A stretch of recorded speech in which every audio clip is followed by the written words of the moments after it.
Asag ko anta. Asag. Mga condense na diha. Hi.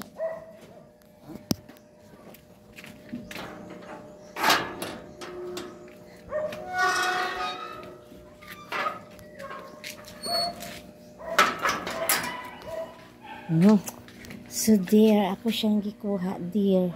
Kaya man na lang na ako na siyang mga reject ni nakamuti, dear, no?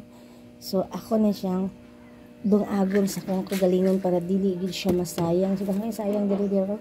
Pero ako na siyang lutuon og kuan sa hinay-hinay, dear. Ako na siyang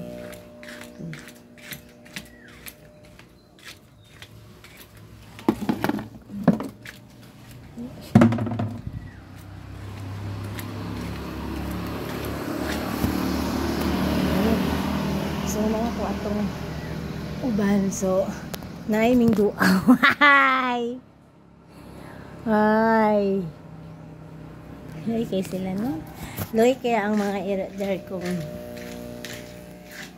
dili na nagsaligra na sa nag-asara na sa lasa ato other.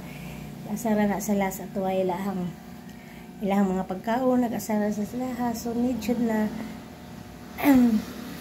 kay abi nimo kaning iro bitaw. Kita ra gid nag-love ana, dear. No?